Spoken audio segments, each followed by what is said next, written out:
All you gotta do is say earmuffs to him. Earmuffs. And he can say fuck, shit, bitch, whatever you want. Cock, balls. Okay, I'm just proving a point. You don't have to celebrate it, Frank. Life could be a dream. Life could be a dream. Do, do, do, shaboom. Life could be a dream. If I could take you up in paradise up above. If you would tell me I'm the only one that you love. Life could be a dream. Sweetheart, hello, hello. Hey guys, welcome back to the Really Rad Dad Podcast. Today we're going to be playing Lawn Mowing Simulator, and we're going to have a full-blown episode today, folks, just in time for Christmas. Bear with me here, first time playing. I just figured I'd do a solo episode, and what better game to play, what more dad game to play than Lawn Mowing Simulator. Wow, and there is actually a career mode for this. That's wild. Oh my god, yes, there's a company name. Let's go. What is the company name? Rad Dads. Why not?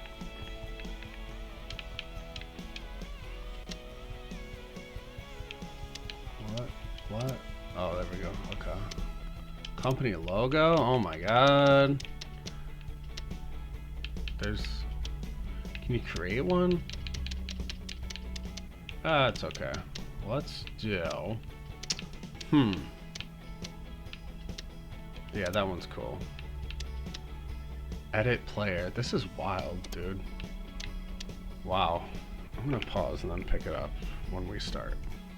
I'm just gonna go ahead and pick the basic white dude avatar, apparently, because I don't really look like anything else. The default, the generic. Sorry.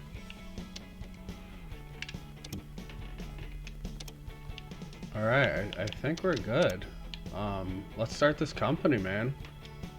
Oh, I get paid in euros. Wow. Oh, look at this. The Stiga, the Patterson, the Night Lawnmower. Wow, this is fancy. Let's go with the classic Patterson. Yeah. Sure, let's, yeah. Here you go. Nah, we cannot use electric, folks. Did we? I didn't pick electric, did I? I cannot do electric. Sorry for those electric folks out there, but, can't do it. Can't do it. Whoa, this is fucking cool. I guess that's the only option I have. Let's go mow. How about that? What? I don't... Just fucking mow. How about that?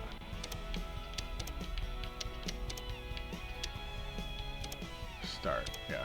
Okay. What? You gotta like mow around dinosaurs and shit? What? That's so fucking wild. Alright, anyway, let's kick off this damn episode.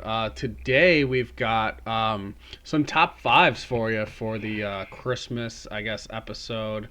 Long overdue. Last episode we had was in the summer, I believe. So let's get right into it. First we've got Christmas songs, top five. Best chicken wings that I've ever had. Whoa, this is cool.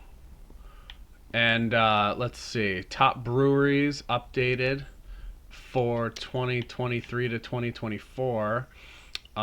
And last but not least, to kind of go off that beer theme, it's top drinking vibes.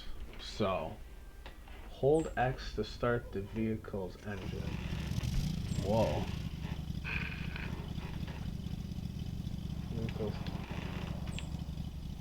Whoa, sweet. Alright, so first off, I'm going to try to not hit these nice folks' cars. I have to go in through this gate? There's no other way? What the hell? Anyway, so top Christmas songs, right? You know, there's a lot of contention about... Oh god. Oh god, I'm stuck. Okay, so I don't know why the hell I went out front, but we're gonna mow. Is it going? Are the blades on? Oh, not engaged. How the hell? Oh, there we go. Cool, we're mowing. Alright, so anyway, there's a lot of kind of points of contention with certain Christmas songs. I'm cutting at the wrong height. Oh my god. Oh, I'm cutting way. How do they want it cut? I'm going low, man. Oh, that's too low. 4.45 centimeters. Let's go 5 centimeters. Alright, so, there's, people that work in retail like myself. They hear Christmas songs for like 4 weeks straight. They want to blow their brains out because there's every variation of every song, different renditions. Oh my god, I feel like I've heard this song 1,000 times. So I'm trying to kind of not give you the bland old, oh cool, another Taylor Swift song or Mariah Carey. Oh my god, I'm doing horrible. So first off on the list, without further ado, we have Bing Crosby Melakalikimaka from 1950. Kind of got that different vibe to it, kind of a Hawaiian nice weather kind of vibe, which you don't see in a lot of different songs. I'm destroying this lawn right now. This is way harder than it looks. Oh my god, I hit the fucking bench. It's just something different and its own thing. Like I said, I don't like when there's different renditions of the same thing over and over again, so it's definitely got the unique factor to it. Not the first one that I'll pick, obviously, but that's why it comes in at number 5. And then number 4, he kind of puts his own twist on it. I'm kind of going against what I'm saying here, but I just feel like he does it better and different than everyone else. I've always been a big Tom Petty guy, so I'm putting his rendition of Christmas All Over Again, released in 1992, at my number 4 spot. He's just kind of got his own southern twang, if you will, about the song. I just love it. And then number 3, Chuck Berry, Run Rudolph Run, released in 1958. And that was one of the first renditions of this song. If I'm not mistaken, it could be, I think it's the first. So the first of its kind. He definitely put his own spin on it too. It definitely sounds like a couple other songs that he has, but it's a fun song, man. Just, you can't go wrong with Chuck Berry just wailing on a guitar, to be honest. I definitely missed a few spots I'll come back for on that. Number two, Trans-Siberian Orchestra, Christmas Eve / Sarajevo, from 1996. So, they're obviously a very, very popular musical, whatever you call it, like big band type of vibe. But I just love how it starts off so damn slow, and then it picks up. And then 5 minutes into the song, they're just riffing and wailing on the guitar, just kind of putting their own spin on a nice Christmas song. Kind of got that metal edge to it, which I can definitely appreciate. My musical taste is more punk rock, so I've always said that's kind of the cousin of metal. And then number 1 is Vince Guaraldi Trio. I'm hoping I'm saying that right. It's a super old one from 1964, another big band kind of deal, but they did such a great job with Linus and Lucy. That is my top Christmas song. It just gives me all the feels. I know when I grew up, my grandpa watched a lot of Charlie Brown and made me sit down and watch it, so it's definitely got that thick nostalgia factor for me.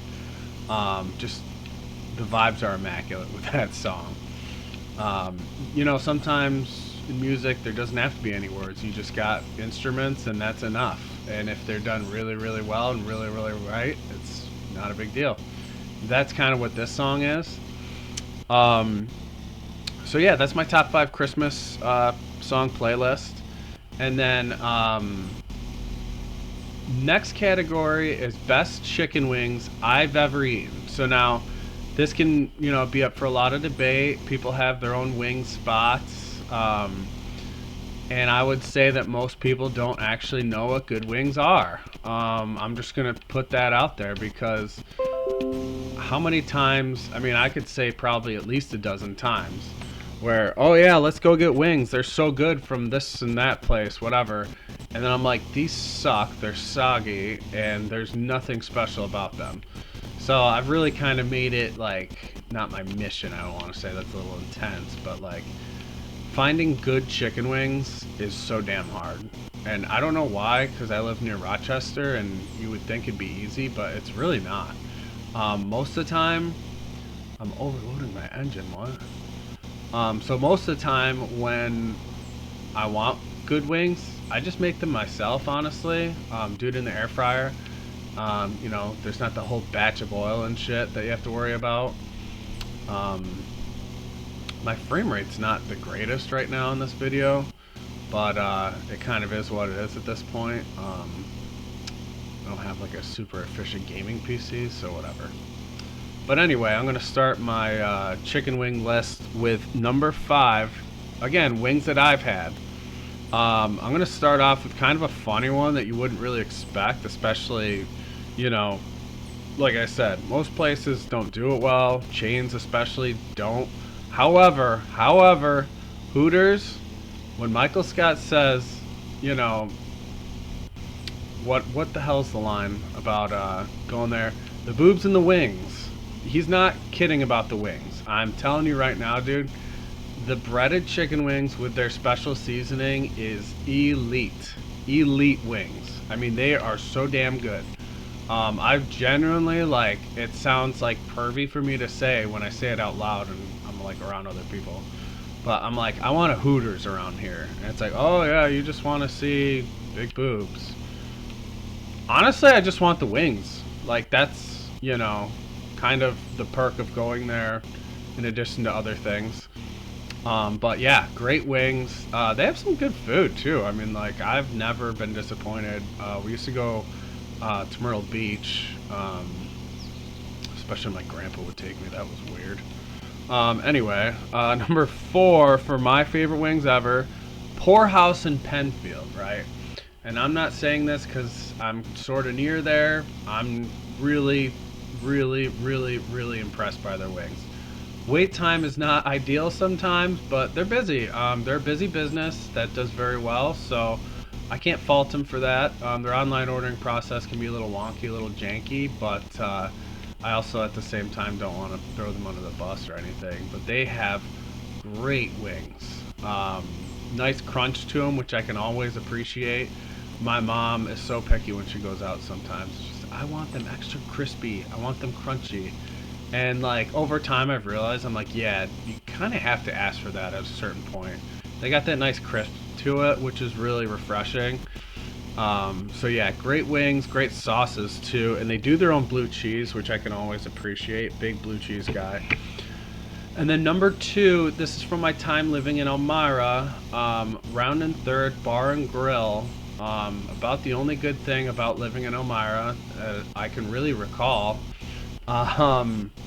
is their char grilled wings from Round and Third. Absolutely fall apart, just clean off the bone. I mean, they were my favorite wings for a long time until I went to this next place actually on my list a few weeks ago. Yeah, just great char on the wings. Not over the top like black or anything like that, but just a great wing. Super tender. And then number 1, drum roll for this one. It's not even like remotely that close, to be honest. Wing Nuts in Buffalo. They have a couple locations. I believe they just opened up another actually. We went to Froth Brewing. And we were just blown away because not only do they have beer, but they also, Wing Nuts kind of has their own mini restaurant area in it that you can get wings. They're a separate company, separate entity. You got to order separate on the phone. Super easy and accessible. But these wings, I mean, it tasted like they cooked them at like 100 degrees for like 6 hours straight. They were so fall apart tender. I've never honestly experienced anything like it before. There's like a light breading on it too that I've like tried to duplicate, but I just literally cannot. Like, I'm trying to figure out like the mixture of cornstarch to flour if there's any cornstarch, if there's any flour. I'm just like fascinated by this thing, and it's all me and my buddy Tim talk about. We went about a month ago and we went to see the Dropkick Murphys play an incredible show at the Riverworks. So yeah, that's my top 5 favorite wings. Also got to give it up for their sauce too. I don't know what the hell that is. It's like a sort of sweet and sour, but it had a tiny kick to it. It was so hard to figure out what the hell that was. Anyway, that's my top 5 wing locations. And now kind of drifting over to the beer side of it. I did a top beers or breweries, I guess, list about a year or two ago with my brother-in-law Jordan when he was still on the show. And I'm going to kind of revisit that today because, you know, your taste buds change. You're always kind of looking for different things, or I am anyway. Always, you know, trying different brews. I've shifted away from light beers and lagers, which my gut will say, why the hell are you doing this to me? Yeah, anyway, I'm definitely big on IPAs now. Just a lot more flavorful, a lot more bold character to it. And to just kind of start off, I'm going to go Imprint Beer, actually, out of Hatfield, Pennsylvania, just outside of Philadelphia. They have a vast array of different things. I was really blown away by their heavily fruited sours at first. They have a line called Smoogie, and it's literally like a milkshake, and it's like 10% alcohol. It's just insane. It's like the best of both worlds. Great flavor, great kick to it. And their IPAs are actually exceptional too. I've not really had a bad beer from them. So yeah, I've just been getting into them the last year, but they're gonna fall right on 5 on my list, to be honest, because they do such a great job. They really do. Number 4 is something a little more like, I guess you'd say mainstream. You'd see it in a lot more grocery stores than you would all these others. It's from New Belgium, called Voodoo Ranger. So they have their own line via New Belgium, and they kind of do their own thing as far as what they, you know, do, as opposed to just like a Fat Tire or something. They have the most flavorful IPAs, like, that can be heavily distributed. You know, like, once you get to a certain point, typically you lose that quality, but you really don't get any of that with this company. They really set the standard for a juicy IPA. It really all started with Juice Force, which is a 9.6, I believe, percent IPA. Gotta tell you, when I went golfing, and like before I would bring a I don't know, Blue Moon, like the big pounders, you know, the big tall cans or whatever. So I switched it up. I said, let me try this Voodoo Ranger Juice Force. And I was halfway through my second can, and I'm like, what the hell is in this thing? I'm like getting drunk already. And it was like the 6th or 7th hole. And I'm like, okay, I got to put this down. You couldn't tell, though. That's the thing, because it's got that juicy, hazy profile to it. It tastes just like you're drinking juice, to be honest. So it's just really, really great. And it set the standard for others. You know, soon to follow. There's Three Heads has their own kind of juicy now. That's a 9.4%, I believe. Just countless beers are trying to replicate this, just because they've really done some work with this. I mean, they did their research. It's crazy because typically there will be like seasonal beers from certain breweries like Voodoo Ranger, and they'll only be around a couple months and then they'll go away. But this one stayed around, actually, and they did not really expect that. I don't know, maybe they did. But yeah, this actually got cut into a lot of stores as an everyday beer, and now it's been around for nearly 2 years, I want to say. So it's been wildly successful, and that's, you know, not their flagship, but I want to say over the last year and a half, it's really kind of has taken over as their flagship beer. So Voodoo Ranger, and then they do variations too that they bring back from time to time. The V2K, I would love that back, especially because it had the 90s theme to it. It had passion fruit in it. They just do they had a Fruit Force that came out last year. It tastes just like fruit punch. It was kind of wild because you didn't really expect that. Sounds kind of gross if you're thinking about why would I want a fruit punch beer? But when you have it, you're really believing that you're drinking a holiday fruit punch. It's wild. Anyway, number 3, I got Beer Tree out of Johnson City. It's also located in Binghamton, I'm reading up on. And they do a great job of heavily fruited sours. But then they also have incredible IPAs too. So Juiceland is one of my favorite IPAs from them. And then there's also a couple I want to try still, Velcro Walls was another one. And then, they just do a great job. Their, what the heck's it called? Trippy Trees series is just great. They rotate that heavily. And they kind of go with the seasons. There was a Trippy Treats one that had a Wild Berry Skittles flavor to it. It was just out of this world. So, they're going to finish at number 3 for me for top favorite breweries. And this changes. This is always in flux, but I feel like over the last year, these 5 have really stayed consistent for me. Number 2 is Mortalis. I mean, Mortalis has to be in my top 2. It was almost number 1. I was actually very close because they do such a great job.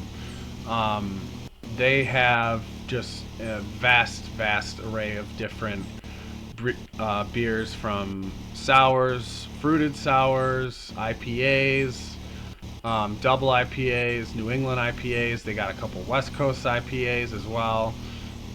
They just blow me away. I go to the Richmond downtown in Rochester quite a bit, and they actually are part owned by Doughboys, who started a food truck, and now they're brick and mortar now with them. And incredible food, incredible beers. They have a new one, Man Bear Ma. It's Nectaron hops and Citra, which I think are becoming... Citra's definitely my favorite hop, but Nectaron is a newer one. So to combine those is just incredible for me, because the Nectaron just adds more juice to that IPA for me personally. And then they have they do, what was it? I think it was every August. Yeah, so typically every August they'll come out with a Grape Pie IPA. Not IPA, sorry. Fruited sour. It's definitely strong. It'll definitely stain your teeth, but it's a really smooth one, and you get every flavor profile in there, from the cinnamon to the crumble to the tart Concord grapes. It's a really solid one. It's one of my favorites too. And actually, you know what? They just did a collab with Imprint about a month ago. It was called Hydra Smoothie. It's fruited sour, and it's blends raspberry, blackberry, strawberry, walnut, maple, marshmallow together. So you get, kind of layers of flavor in there. Man, they just blow me away.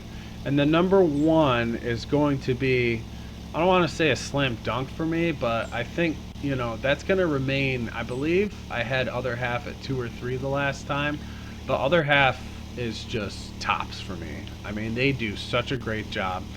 Even their fruited sour series that they come out with from time to time, they don't do it a whole lot, because I guess there's something with the tanks that they can't do an IPA and then one of those, because then it gets chunky or some shit.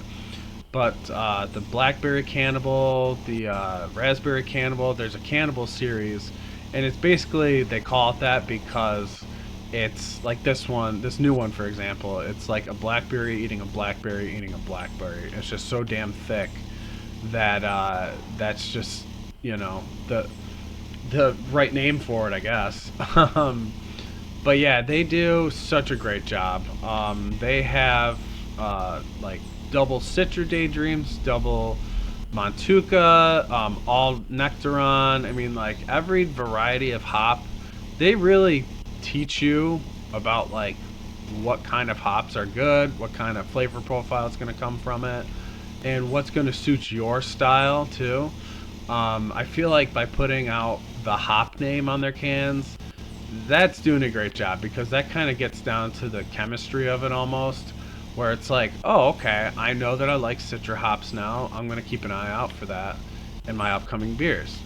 Which, you know, we've come such a long way over like the last 10 years. I mean, it was Bud Light, Coors Light, and that was like, okay, that's pretty much it. Let's just sit back and enjoy the shit tasting beer that everyone knows tastes like shit. But now it's really, really, really like the gold rush of beers, to be honest, because you got every type of flavor profile now. They might cost a little bit more, but you know what? I'll pay a little bit extra for better flavor, honestly. Yeah, it's just funny because it's like when I go to stadiums and it's like, oh, great, they have Labatt's and Miller Lite. It literally, I've just been drinking IPAs and stuff so much, like over the last year or two, and I'm like, this literally just tastes like water. And it's like the alcohol percentage is just so much higher than what I've been drinking too, that it's like, okay, this is kind of scary that I can just pound like 5 of these and be just perfectly fine. Because if you think about it, you get a 4-pack of an IPA, say, that's an 8%, which isn't like over the top crazy, but you know, 32% combined in a 4-pack, and then you get like a 4%, say, Coors Light. You know, you drink what, 8 of those to equal that. So it's just a little different now, you know. We're kind of in a different realm as far as beers go. It doesn't have to taste like crap anymore, so it's a really cool time. And then top beer drinking vibes, right? So what I mean by that is like, when do you like to drink beer the most? I mean, like, when's like the most, you know, you feel like, oh, okay, this is kind of spicy. I can get into this drinking right now. So number 5 for me, just right off the bat, is football. I mean, it's the logical answer, but because we're so used to it, it's kind of like we lose that feeling of it a little bit. Like, oh shit, yeah, of course I gotta drink beer while I'm watching the game. Duh, what else am I gonna do? But oh shit, I hit a fucking flower. No, it's just funny because we're just so used to and accustomed to that it's like, yeah, you're gonna drink beer watching football, but if you just sit back and think about it for a second, it's like, I'm watching my team play and I'm drinking a great beer. Pretty cool. Number 4, I put babysitter and going out, so this definitely applies more to parents. So, you know, the dads will understand this more. Upcoming dads, you know, hang tight. You'll get this. So I put babysitter and going out. So like last night we went to a great comedy show. My mom came over, was just so thrilled to watch our son, which is just awesome. But it's just so nice to kick back and not worry about, oh my God, is my son getting into the blocks and throwing them all over the house again? It's being taken care of. And I can have this beer and not really feel much guilt. As long as I'm not getting wasted and driving home, obviously. But yeah, the going out beer is great. Great vibes. Number 3, I gotta put it in my top 3, and you're looking at it right now. It's a mowing beer. I mean, what's better than getting a first mow session in April, May, and just cracking that first one? For me, it's gotta be a Genesee Kolsch. I'm a big Rochester guy, obviously. So yeah, usually like around the end of April, I'll pop that first beer and it'll be good to go. Number 2, I just thought was kind of a funny one because it's like you're waiting to take part in the miracle of flight. I'm gonna have a beer at this airport bar. I don't know. I just think there's something special and unique about that. It's just kind of like off limits, you know, or no holds bar, I should say. And I will kind of throw this in there also, that mid-flight beer is just immaculate. The price sucks. Let's be real. The price is never going to be good for a mid-flight beer. It is what it is at that point. You know, you already paid $400 to get on a flight. Let's just pay $10 for a beer. Whatever. It's a one-time thing. We're flying at 30,000 feet. Let's yug some beers. How about that?